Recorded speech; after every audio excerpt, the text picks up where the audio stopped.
Olá pessoal, bom dia. Denivaldo falando aqui. Hoje, dia 4 de abril de 2021, agora são aproximadamente 11 horas e 10 minutos e eu venho aqui fazer um vídeo.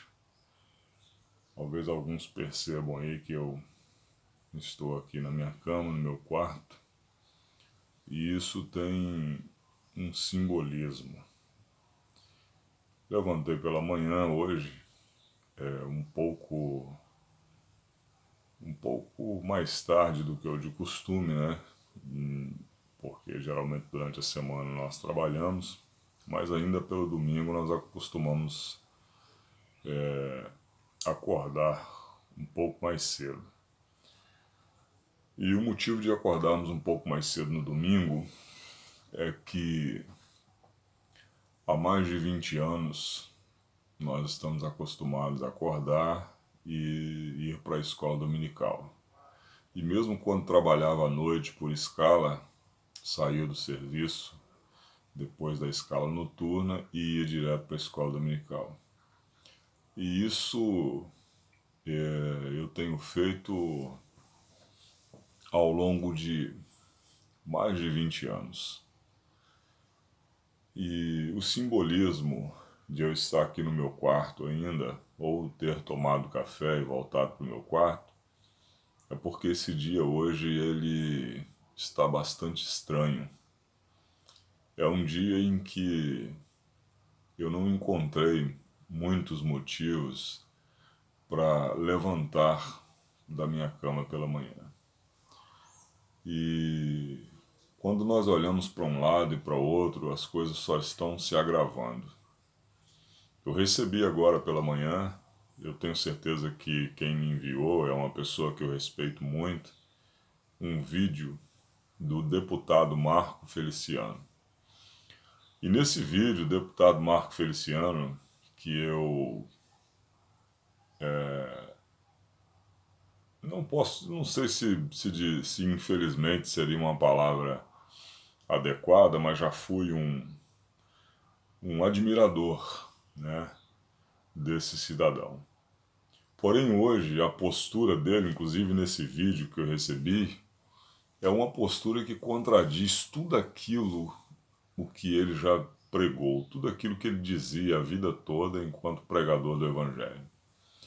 Nesse vídeo ele aparece de forma bem despojada, com uma camisetazinha baby look, toda coladinha ao corpo, cabelinho na régua, como diz a moçada hoje, e bastante vaidoso, né? Contradizendo tudo o que ele já pregou, contradizendo postura que o levou a condenar muita gente. Mas não é esse o foco do vídeo aqui. Eu estou fazendo esse comentário porque essa é uma observação pessoal.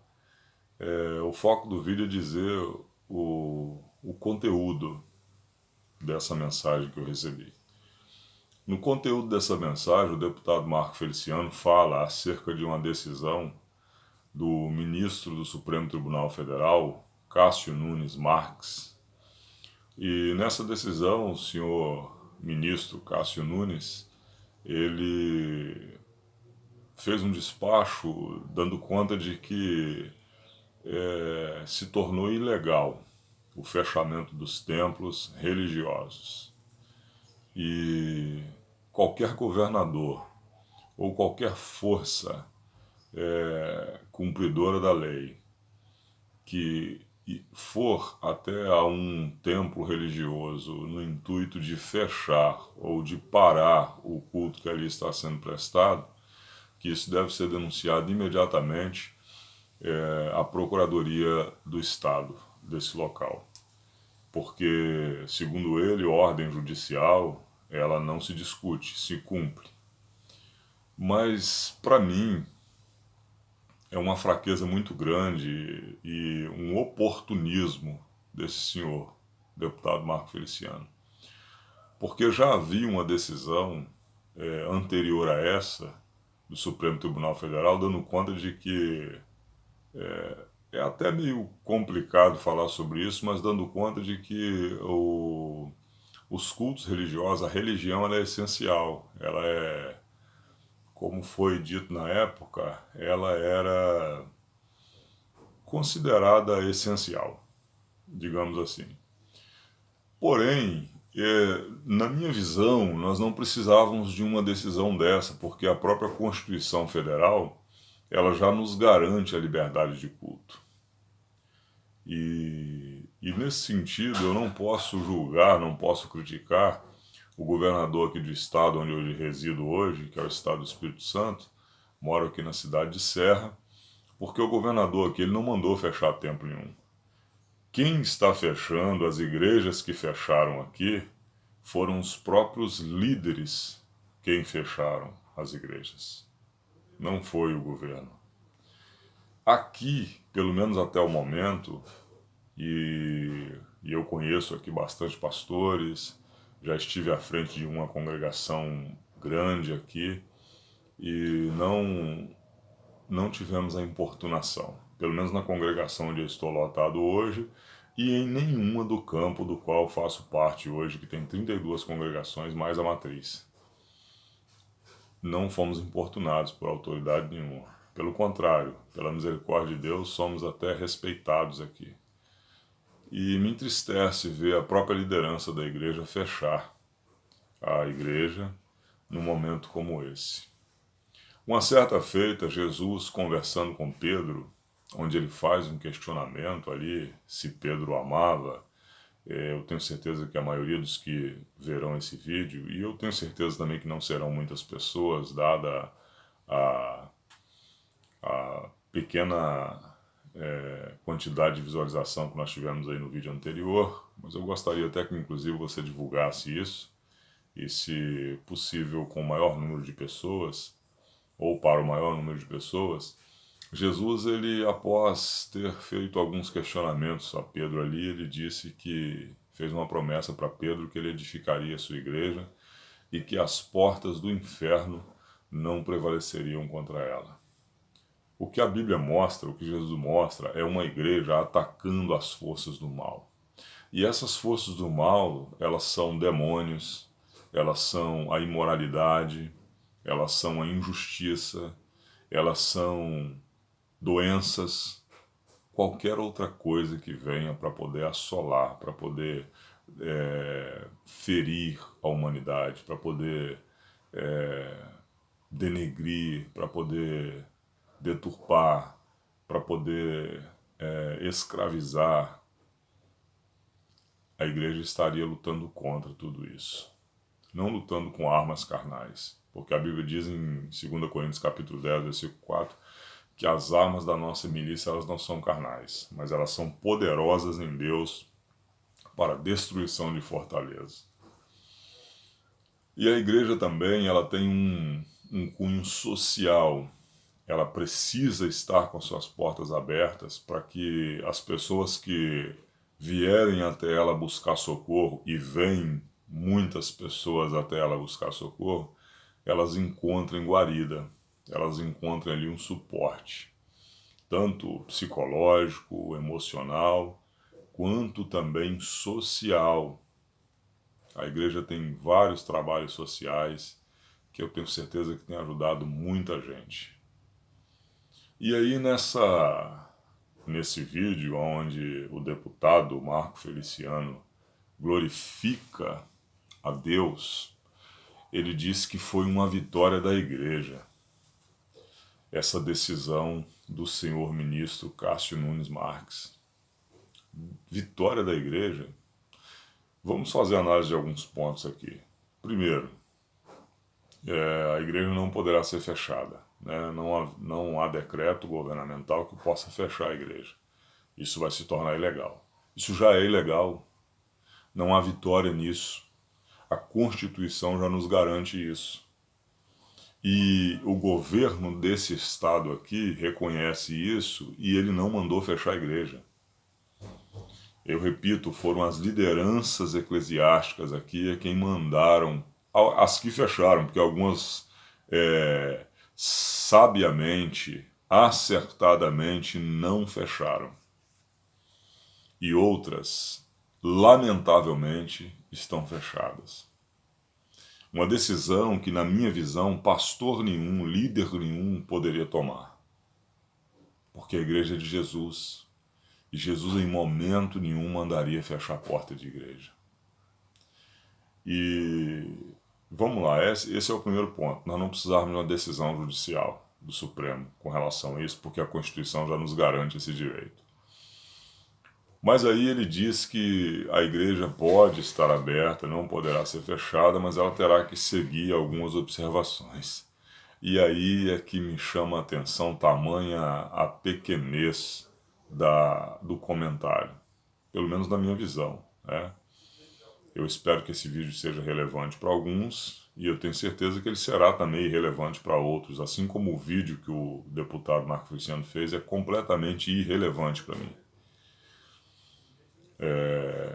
Por vários motivos, eu não quero entrar em detalhe porque o vídeo já está ficando bastante extenso. Mas a igreja só poderá reunir-se com uma lotação máxima de 20%, 25% do quantitativo de membros. Espera aí, se é uma vitória da igreja, é uma vitória de 25% só da igreja? E os outros 75% que precisam do auxílio espiritual, que precisam do ato congregacional, que é algo que o próprio Senhor Jesus, o próprio Deus, a própria pessoa bendita do Espírito Santo nos orienta a não abandonarmos essa prática do ato congregacional. Essas outras pessoas, elas não fazem parte dessa vitória? Elas não têm o mesmo direito de cultuar, de adorar ao Criador dos céus e da terra, do universo? Que vitória é essa? Uma vitória onde a liderança terá que decidir entre... Vamos fazer números, vamos fazer cálculos com números redondos aqui para que nós tenhamos uma compreensão mais facilitada.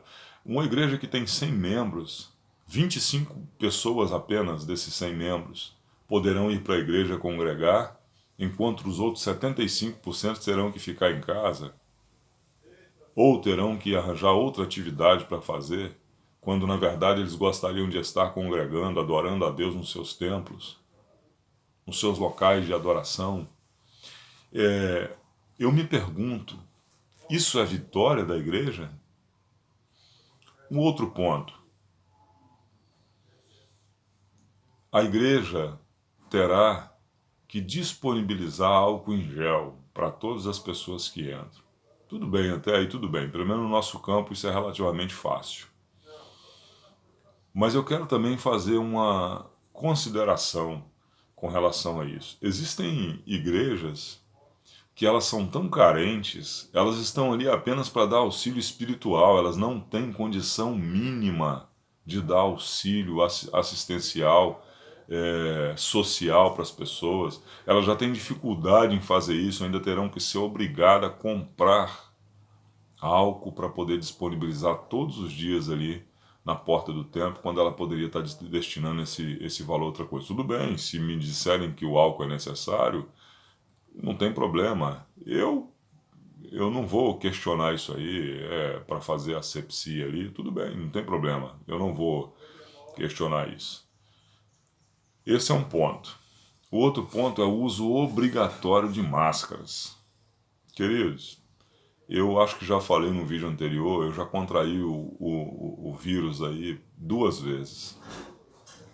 E dentro da minha casa também. E graças a Deus ninguém passou mal aqui. Ninguém precisou de internação.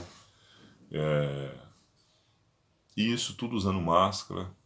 Coloquei álcool em gel dentro de casa, álcool 70%. Estava correndo risco andando com álcool dentro do carro, porque eu trabalho fazendo atendimentos externos e muitas vezes o carro passa horas e horas no sol escaldante, e aqui é uma região litorânea, e aqui o sol é bastante, em algumas épocas, em alguns horários do dia, ele é bastante forte, e correndo o risco, inclusive, como nós vimos relatos aqui, de carros que foram líquidos, álcool, que entrou em combustão dentro de carro, causando prejuízo, graças a Deus não de vida, mas pelo menos um prejuízo material muito grande para algumas pessoas. E o uso de máscaras. O uso de máscaras, tem pessoas que não podem usar. Por exemplo, meu filho tem asma fortíssima. Como é que uma pessoa que tem asma, ela vai ficar o tempo todo com uma máscara, sendo que ela já tem dificuldade para respirar? E agora inventaram mais uma moda. Tem algumas pessoas que estão defendendo o uso de 2 máscaras. Eu não sei até onde nós vamos chegar com isso. Mas tudo bem.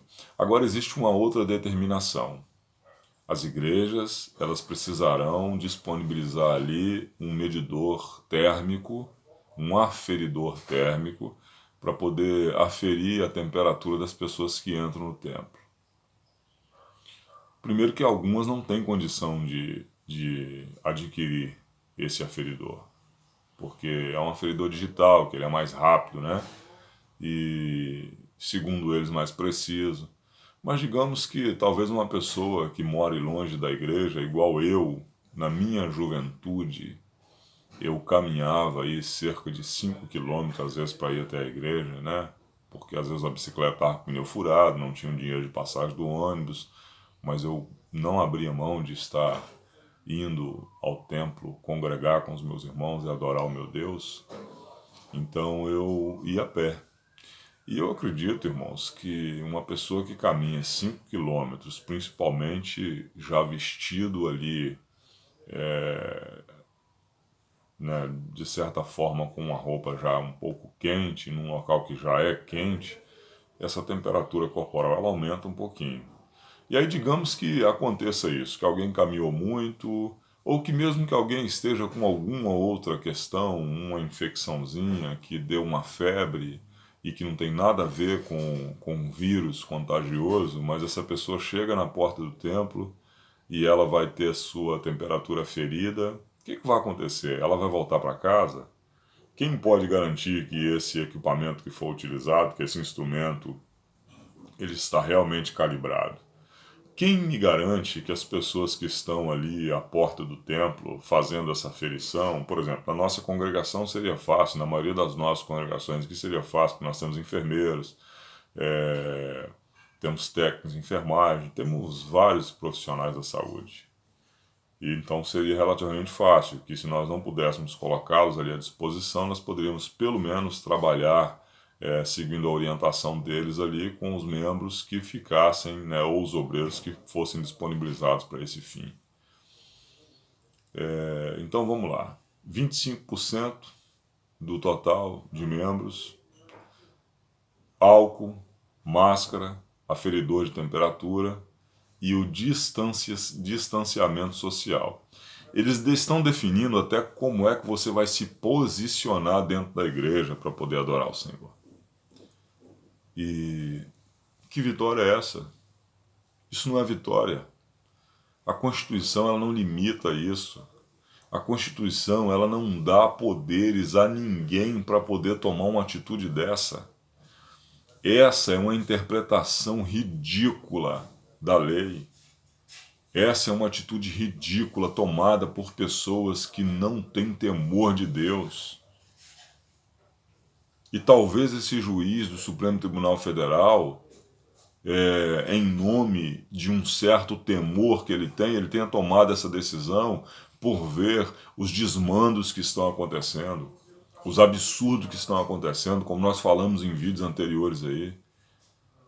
E eu não sei nem se esse vídeo adianta alguma coisa, sabe por quê? Porque eu estou vendo pessoas sendo presas, pessoas sendo humilhadas por forças de segurança que deveriam proteger o cidadão e a Constituição Federal, que deveria garantir ao cidadão as suas liberdades individuais. Por mais que muitas vezes essas liberdades levem as pessoas a cometer atos impróprios. Mas se a Constituição garante, eu preciso respeitar isso, embora eu tenha o direito de criticar, de me contrapor a algumas práticas, eu preciso respeitar isso. Que vitória é essa? Aonde agora governadores, juízes, guardas municipais, polícias, prefeitos e fiscais de prefeitura estão definindo como é que as pessoas têm que se comportar no seu dia a dia e principalmente como é que a igreja precisa se comportar. Isso é absurdo. Isso é absurdo. E aí o deputado Marco Feliciano falou que isso é uma vitória da igreja contra o espírito do anticristo. Eu falei no vídeo anterior sobre o espírito do anticristo. Tudo isso que está acontecendo é uma preparação para o domínio do anticristo. E eu quero dizer a você, meu querido, embora o título desse canal, comentando os fatos, ele não tenha um cunho religioso, nós iremos comentar sobre várias questões do dia a dia aqui. Eu falei sobre o espírito do anticristo, tudo o que está acontecendo é uma preparação para o anticristo governar esse mundo. Mas ainda há uma porta de escape, e essa porta de escape, assim como foi nos dias de Noé com a arca, assim como foi nos dias de Moisés com o Êxodo, assim como foi nos dias de Jesus Cristo com a cruz, há uma porta de escape hoje, e essa porta de escape é a igreja do Senhor Jesus, que deve estar de portas abertas para receber aqueles que hão de ser salvos, que hão de ser libertos em nome de Jesus, eu creio nisso. Eu quero que você entenda que o que está acontecendo não tem nada a ver com vírus, não tem nada a ver com poder humano, mas é algo espiritual, algo que irá tomar uma proporção que você não quererá experimentar. A palavra de Deus nos garante que assim que a igreja for arrebatada, o anticristo começará o seu governo ímpio neste mundo. E aqueles que aqui ficarem, eles sofrerão muito mais do que já se teve notícia em qualquer época. Hitler parecerá um menino arteiro levado perto do anticristo. E qualquer outro tirano, ditador, genocida que já tenha vivido sobre essa terra parecerá uma criança levada perto do anticristo, ou muito menos que isso. Que vitória é essa, senhor Marco Feliciano? Que vitória é essa? Uma vitória onde nós estamos sendo tolhidos, cerceados do nosso direito de ir e vir e da nossa liberdade de culto.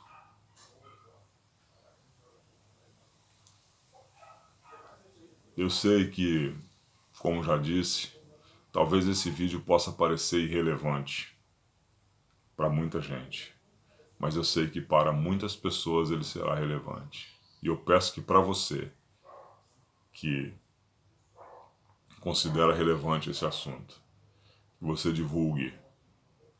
E mesmo para você que considera irrelevante, que você também divulgue, porque também estamos abertos às críticas. Eu quero dizer que esse é um dia muito triste. Volto a repetir.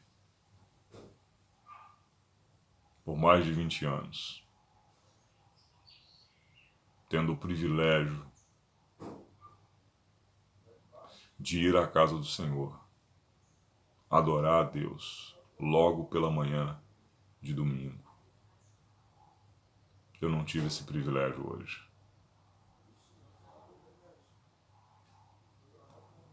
E eu peço a você, pastor, líder, tanto os presidentes de campo, quanto de convenções, quanto pastores locais,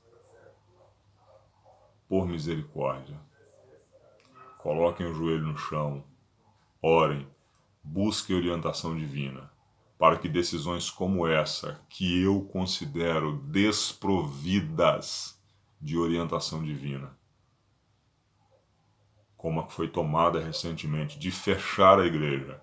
E repito, no nosso estado não foi o governador, embora eu não tenha simpatia nenhuma pelo governador, embora eu não votasse nele nem se ele fosse o último candidato da face da terra, embora eu esteja indignado porque ele também está oprimindo aqui os comerciantes, os empresários, as pessoas estão sendo tolhidas do seu direito de vir, porque até os ônibus foram suspensos aqui. Aí dessa forma, provavelmente os casos de Covid, eles vão reduzir mesmo. Aí ele vai poder dizer que o lockdown funciona. Por quê? Porque tem pessoas que não podem nem ir ao médico porque não tem ônibus. E elas mal têm um dinheiro para pagar a passagem. E aqui no nosso estado existe agora o tal do bilhete.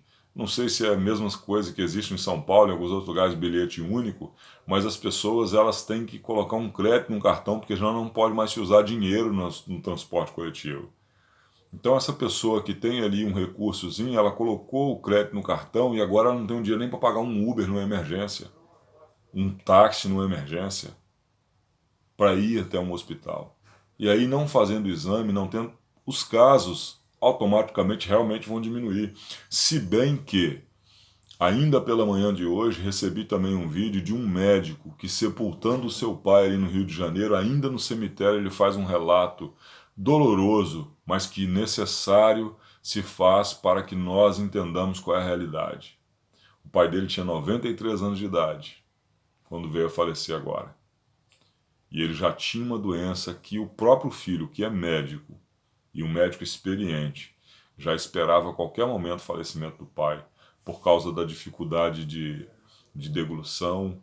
E não vou entrar no mérito aqui, porque eu não sou da medicina, embora eu saiba muito bem o que ele esteja falando, eu não vou tentar usar os termos técnicos que ele usou, porque talvez eu possa tropeçar em alguma coisa. Mas o fato é, aquele médico tem plena consciência de que não precisava de Covid e nada, que seu pai já há muito já era esperado que ele viesse a falecer por esse motivo, dessa mesma doença, por causa dessa dificuldade que essa doença causa, e eles trataram enquanto puderam. E aí agora o médico relata que foi colocado na atestado de óbito do seu pai, que ele faleceu por causa da complicação trazida pelo Covid sobre essa doença que o pai já tinha. E essa é outra atitude covarde. O vídeo já ficou longo, mas eu preciso falar isso aqui rapidamente. Pessoas estão sendo obrigadas a sepultarem os seus mortos de caixão fechado. Queridos, nós que conhecemos a palavra de Deus, nós sabemos que morreu, o corpo ele já não tem muito sentido mais. O que importa é o destino da alma. Aonde essa alma passará a eternidade. Mas para nós que somos família, que perdemos um ente querido, e eu não perdi nenhum, graças a Deus, com essa doença, para nós, aquele corpo ali faz parte de uma história. Então o ato de velar o corpo ali junto com a família, ele é muito importante. Ele é benéfico. Ele já traz um conforto, um consolo que essa família vai precisar, porque ali estarão os demais parentes, os amigos, consolando-se uns aos outros. E isso trará um conforto que é muito necessário para esse momento de perda, esse momento de dor. E eles estão cerceando esses direitos da família velarem os seus mortos e enterrarem de maneira digna os seus mortos. Corpos que fizeram parte da história dessas famílias. Como no caso desse patriarca de 93 anos de idade. Talvez não puderam ali netos, bisnetos, genros, noras, filhos, filhas, por causa de uma politização e por causa da corrupção de políticos que fizeram com que essa doença se tornasse um motivo de ganho, de auferição de lucro.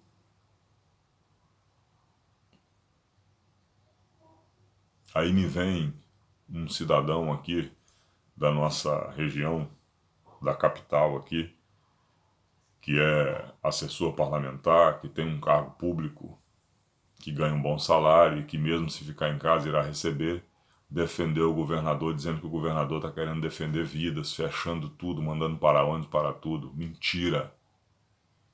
Hipocrisia. Covardia isso. Para eles que podem ir para um local e ficar retirados, recebendo seus salários, comendo do bom e do melhor, isso é fácil. Para o cidadão comum não é. As escolas aqui estão sem aulas. Eu moro num bairro de periferia, que eles chamam bonitinho de comunidade. Que de comunidade não tem nada. Sabe por quê? Porque a maioria das pessoas são cidadãos de bem, mas existe uma boa parcela no meio dessas pessoas que são pessoas endemoniadas, pessoas usadas por Satanás para destruição de vidas, com drogas, com prostituição, com armas. E as nossas crianças estão à mercê disso. E a igreja, ela precisa funcionar para ser uma porta de escape para isso. Por que o governador, os prefeitos, esses defensores desses líderes arbitrários não vêm até esses bairros ver que as crianças de muitas famílias cujos pais têm que trabalhar, pai e mãe, para poder dar conta de pagar o seu aluguel, de sustentar a sua família, e os filhos ficam, às vezes, dentro de casa sozinhos, e muitas vezes cansados de ficar dentro de casa sozinhos, eles vão para a rua, ficarem à mercê do tráfico, das drogas, das más influências. Vocês precisam rever isso. As escolas e igrejas, comércios, não podem fechar. Nós dependemos disso. Eu comecei esse vídeo com um foco de falar sobre essa lamentável análise que é chamada de vitória pelo deputado Marco Feliciano. Entrei em outros assuntos aqui, porque a indignação é muito grande, queridos. Muita coisa está acontecendo. E aqueles que são minimamente esclarecidos, eles conseguem observar essas coisas no nível em que realmente elas estão, e eles conseguem perceber a proporção que essas coisas estão tomando. E isso é nefasto para a nossa sociedade. Que Deus em Cristo abençoe a todos. E compartilhe esse vídeo se você achar relevante, porque você achou relevante. E se você achar irrelevante, você compartilha porque achou irrelevante, para que você possa saber também a opinião de outras pessoas. E divulgue aí o canal, se inscreva, porque nós traremos sempre aqui alguns assuntos que consideramos relevantes. Tá bom? Que Deus em Cristo abençoe a todos, em nome de Jesus. Fiquem todos na paz, um bom domingo, uma boa semana que se segue, e que Deus em Cristo guarde as vossas vidas e as vossas famílias, em nome de Jesus.